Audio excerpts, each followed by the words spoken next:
Capítulo 11. Sobre las 9 clases de terreno. Conforme a las leyes de las operaciones militares, existen 9 clases de terreno. Si intereses locales luchan entre sí en su propio territorio, a este se le llama terreno de dispersión. Cuando los soldados están apegados a su casa y combaten cerca de su hogar, pueden ser dispersados con facilidad. Cuando penetras en un territorio ajeno, pero no lo haces en profundidad, a este se le llama territorio ligero. Esto significa que los soldados pueden regresar fácilmente. El territorio que puede resultarte ventajoso si lo tomas, y ventajoso al enemigo si es él quien lo conquista, se llama terreno clave. Un terreno de lucha inevitable es cualquier enclave defensivo o paso estratégico. Un territorio igualmente accesible para ti y para los demás se llama terreno de comunicación. El territorio que está rodeado por 3 territorios rivales y es el primero en proporcionar libre acceso a él a todo el mundo se llama terreno de intersección. El terreno de intersección es aquel en el que convergen las principales vías de comunicación uniéndolas entre sí, sé el primero en ocuparlo, y la gente tendrá que ponerse de tu lado. Si lo obtienes, te encuentras seguro; si lo pierdes, corres peligro. Cuando penetras en profundidad en un territorio ajeno, y dejas detrás muchas ciudades y pueblos, a este terreno se le llama difícil. Es un terreno del que es difícil regresar. Cuando atraviesas montañas boscosas, desfiladeros abruptos u otros accidentes difíciles de atravesar, a esto se le llama terreno desfavorable. Cuando el acceso es estrecho y la salida es tortuosa, de manera que una pequeña unidad enemiga puede atacarte, aunque tus tropas sean más numerosas, a este se le llama terreno cercado. Si eres capaz de una gran adaptación, puedes atravesar este territorio. Si solo puedes sobrevivir en un territorio luchando con rapidez, y si es fácil morir si no lo haces, a este se le llama terreno mortal. Las tropas que se encuentran en un terreno mortal están en la misma situación que si se encontraran en una barca que se hunde o en una casa ardiendo. Así pues, no combatas en un terreno de dispersión, no te detengas en un terreno ligero, no ataques en un terreno clave, ocupado por el enemigo, no dejes que tus tropas sean divididas en un terreno de comunicación. En terrenos de intersección, establece comunicaciones; en terrenos difíciles, entra aprovisionado; en terrenos desfavorables, continúa marchando; en terrenos cercados, haz planes; en terrenos mortales, lucha. En un terreno de dispersión, los soldados pueden huir. Un terreno ligero es cuando los soldados han penetrado en territorio enemigo, pero todavía no tienen las espaldas cubiertas, por eso, sus mentes no están realmente concentradas y no están listos para la batalla. No es ventajoso atacar al enemigo en un terreno clave, lo que es ventajoso es llegar el primero a él. No debe permitirse que quede aislado el terreno de comunicación, para poder servirse de las rutas de suministros. En terrenos de intersección, estarás a salvo si estableces alianzas; si las pierdes, te encontrarás en peligro. En terrenos difíciles, entrar aprovisionado significa reunir todo lo necesario para estar allí mucho tiempo. En terrenos desfavorables, ya que no puedes atrincherarte en ello, debes apresurarte a salir. En terrenos cercados, introduce tácticas sorpresivas. Si las tropas caen en un terreno mortal, todo el mundo luchará de manera espontánea. Por esto se dice, sitúa a las tropas en un terreno mortal y sobrevivirán. Los que eran antes considerados como expertos en el arte de la guerra eran capaces de hacer que el enemigo perdiera contacto entre su vanguardia y su retaguardia, la confianza entre las grandes y las pequeñas unidades, el interés recíproco para el bienestar de los diferentes rangos, el apoyo mutuo entre gobernantes y gobernados, el alistamiento de soldados y la coherencia de sus ejércitos. Estos expertos entraban en acción cuando les era ventajoso, y se retenían en caso contrario. Introducían cambios para confundir al enemigo, atacándolos aquí y allá, aterrorizándolos y sembrando en ellos la confusión, de tal manera que no les daban tiempo para hacer planes. Se podría preguntar cómo enfrentarse a fuerzas enemigas numerosas y bien organizadas que se dirigen hacia ti. La respuesta es quitarles en primer lugar algo que aprecien, y después te escucharán. La rapidez de acción es el factor esencial de la condición de la fuerza militar, aprovechándose de los errores de los adversarios, desplazándose por caminos que no esperan y atacando cuando no están en guardia. Esto significa que para aprovecharse de la falta de preparación, de visión y de cautela de los adversarios, es necesario actuar con rapidez, y que si dudas, esos errores no te servirán de nada. En una invasión, por regla general, cuanto más se adentran los invasores en el territorio ajeno, más fuertes se hacen, hasta el punto de que el gobierno nativo no puede ya expulsarlos. Escoge campos fértiles, y las tropas tendrán suficiente para comer. Cuida de su salud y evita el cansancio, consolida su energía, aumenta su fuerza. Que los movimientos de tus tropas y la preparación de tus planes sean insondables. Consolida la energía más entusiasta de tus tropas, ahorra las fuerzas sobrantes, mantén en secreto tus formaciones y tus planes, permaneciendo insondable para los enemigos, y espera a que se produzca un punto vulnerable para avanzar. Sitúa a tus tropas en un punto que no tenga salida, de manera que tengan que morir antes de poder escapar. Porque, ante la posibilidad de la muerte, que no estarán dispuestas a hacer. Los guerreros dan entonces lo mejor de sus fuerzas. Cuando se hallan ante un grave peligro, pierden el miedo. Cuando no hay ningún sitio a donde ir, permanecen firmes; cuando están totalmente implicados en un terreno, se aferran a él. Si no tienen otra opción, lucharán hasta el final. Por esta razón, los soldados están vigilantes sin tener que ser estimulados, se alistan sin tener que ser llamados a filas, son amistosos sin necesidad de promesas, y se puede confiar en ellos sin necesidad de órdenes. Esto significa que cuando los combatientes se encuentran en peligro de muerte, sea cual sea su rango, todos tienen el mismo objetivo, y, por lo tanto, están alertas sin necesidad de ser estimulados, tienen buena voluntad de manera espontánea y sin necesidad de recibir órdenes, y puede confiarse de manera natural en ellos sin promesas ni necesidad de jerarquía. Prohíbe los augurios para evitar las dudas, y los soldados nunca te abandonarán. Si tus soldados no tienen riquezas, no es porque las desdeñen. Si no tienen más longevidad, no es porque no quieran vivir más tiempo. El día en que se da la orden de marcha, los soldados lloran. Así pues, una operación militar preparada con pericia debe ser como una serpiente veloz que contraataca con su cola cuando alguien le ataca por la cabeza, contraataca con la cabeza cuando alguien le ataca por la cola y contraataca con cabeza y cola, cuando alguien le ataca por el medio. Esta imagen representa el método de una línea de batalla que responde velozmente cuando es atacada. Un manual de 8 formaciones clásicas de batalla dice: haz del frente la retaguardia, haz de la retaguardia el frente, con 4 cabezas y 8 colas. Haz que la cabeza esté en todas partes, y cuando el enemigo arremeta por el centro, cabeza y cola acudirán al rescate. Puede preguntarse la cuestión de si es posible hacer que una fuerza militar sea como una serpiente rápida. La respuesta es afirmativa. Incluso las personas que se tienen antipatía, encontrándose en el mismo barco, se ayudarán entre sí en caso de peligro de zozobrar. Es la fuerza de la situación la que hace que esto suceda. Por esto, no basta con depositar la confianza en caballos atados y ruedas fijadas. Se atan los caballos para formar una línea de combate estable, y se fijan las ruedas para hacer que los carros no se puedan mover. Pero aún así, esto no es suficientemente seguro ni se puede confiar en ello. Es necesario permitir que haya variantes a los cambios que se hacen, poniendo a los soldados en situaciones mortales, de manera que combatan de forma espontánea y se ayuden unos a otros codo con codo. Este es el camino de la seguridad y de la obtención de una victoria cierta. La mejor organización es hacer que se exprese el valor y mantenerlo constante. Tener éxito tanto con tropas débiles como con tropas aguerridas se basa en la configuración de las circunstancias. Si obtienes la ventaja del terreno, puedes vencer a los adversarios, incluso con tropas ligeras y débiles, cuanto más te sería posible si tienes tropas poderosas y aguerridas. Lo que hace posible la victoria a ambas clases de tropas es las circunstancias del terreno. Por lo tanto, los expertos en operaciones militares logran la cooperación de la tropa, de tal manera que dirigir un grupo es como dirigir a un solo individuo que no tiene más que una sola opción.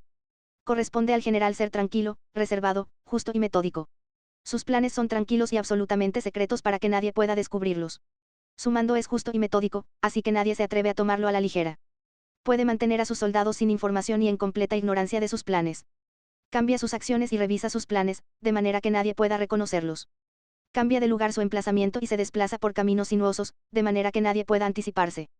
Puedes ganar cuando nadie puede entender en ningún momento cuáles son tus intenciones.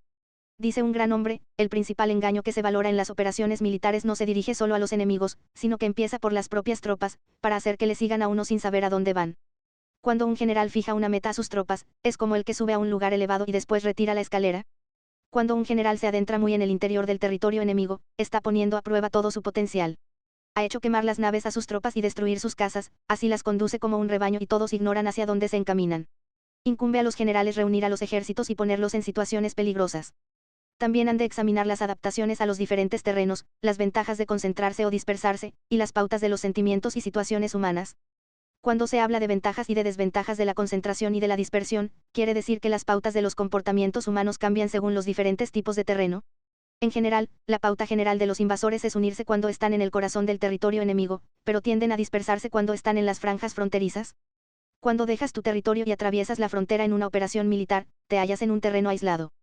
Cuando es accesible desde todos los puntos, es un terreno de comunicación. Cuando te adentras en profundidad, estás en un terreno difícil. Cuando penetras poco, estás en un terreno ligero. Cuando a tus espaldas se hallan espesuras infranqueables y delante pasajes estrechos, estás en un terreno cercado. Cuando no haya ningún sitio a donde ir, se trata de un terreno mortal. Así pues, en un terreno de dispersión, yo unificaría las mentes de los soldados. En un terreno ligero, las mantendría en contacto. En un terreno clave, les haría apresurarse para tomarlo. En un terreno de intersección, prestaría atención a la defensa. En un terreno de comunicación, establecería sólidas alianzas. En un terreno difícil, aseguraría suministros continuados. En un terreno desfavorable, urgiría a mis tropas a salir rápidamente de él. En un terreno cercado, cerraría las entradas. En un terreno mortal, indicaría a mis tropas que no existe ninguna posibilidad de sobrevivir. Por esto, la psicología de los soldados consiste en resistir cuando se ven rodeados, luchar cuando no se puede evitar, y obedecer en casos extremos. Hasta que los soldados no se ven rodeados, no tienen la determinación de resistir al enemigo hasta alcanzar la victoria. Cuando están desesperados, presentan una defensa unificada. Por ello, los que ignoran los planes enemigos no pueden preparar alianzas. Los que ignoran las circunstancias del terreno no pueden hacer maniobrar a sus fuerzas. Los que no utilizan guías locales no pueden aprovecharse del terreno. Los militares de un gobierno eficaz deben conocer todos estos factores. Cuando el ejército de un gobierno eficaz ataca a un gran territorio, el pueblo no se puede unir. Cuando su poder sobrepasa a los adversarios, es imposible hacer alianzas. Si puedes averiguar los planes de tus adversarios, aprovéchate del terreno y haz maniobrar al enemigo de manera que se encuentre indefenso. En este caso, ni siquiera un gran territorio puede reunir suficientes tropas para detenerte. Por lo tanto, si no luchas por obtener alianzas, ni aumentas el poder de ningún país, pero extiendes tu influencia personal amenazando a los adversarios, todo ello hace que el país y las ciudades enemigas sean vulnerables. Otorga recompensas que no estén reguladas y da órdenes desacostumbradas. Considera la ventaja de otorgar recompensas que no tengan precedentes, observa cómo el enemigo hace promesas sin tener en cuenta los códigos establecidos. Maneja las tropas como si fueran una sola persona. Empléalas en tareas reales, pero no les hables.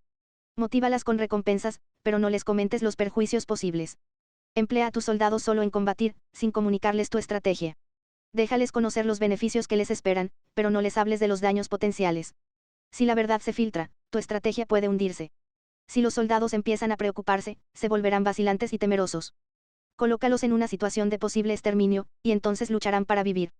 Ponles en peligro de muerte, y entonces sobrevivirán. Cuando las tropas afrontan peligros, son capaces de luchar para obtener la victoria. Así pues, la tarea de una operación militar es fingir acomodarse a las intenciones del enemigo. Si te concentras totalmente en este, puedes matar a su general aunque estés a kilómetros de distancia.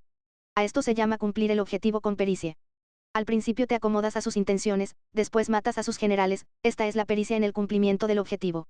Así, el día en que se declara la guerra, se cierran las fronteras, se rompen los salvoconductos y se impide el paso de emisarios. Los asuntos se deciden rigurosamente desde que se comienza a planificar y establecer la estrategia desde la casa o cuartel general. El rigor en los cuarteles generales en la fase de planificación se refiere al mantenimiento del secreto. Cuando el enemigo ofrece oportunidades, aprovéchalas inmediatamente. Entérate primero de lo que pretende, y después anticípate a él. Mantén la disciplina y adáptate al enemigo, para determinar el resultado de la guerra. Así, al principio eres como una doncella y el enemigo abre sus puertas, entonces, tú eres como una liebre suelta, y el enemigo no podrá expulsarte. Capítulo 12. Sobre el arte de atacar por el fuego existen 5 clases de ataques mediante el fuego: quemar a las personas, quemar los suministros, quemar el equipo, quemar los almacenes y quemar las armas. El uso del fuego tiene que tener una base, y exige ciertos medios. Existen momentos adecuados para encender fuegos, concretamente cuando el tiempo es seco y ventoso. Normalmente, en ataques mediante el fuego es imprescindible seguir los cambios producidos por este. Cuando el fuego está dentro del campamento enemigo, prepárate rápidamente desde fuera. Si los soldados se mantienen en calma cuando el fuego se ha declarado, espera y no ataques. Cuando el fuego alcance su punto álgido, síguelo, si puedes, si no, espera. En general, el fuego se utiliza para sembrar la confusión en el enemigo y así poder atacarle. Cuando el fuego puede ser prendido en campo abierto, no esperes a hacerlo en su interior, hazlo cuando sea oportuno. Cuando el fuego sea atizado para el viento, no ataques en dirección contraria a este. No es eficaz luchar contra el ímpetu del fuego, porque el enemigo luchará en este caso hasta la muerte. Si ha soplado el viento durante el día, a la noche amainará. Un viento diurno cesará al anochecer, un viento nocturno cesará al amanecer.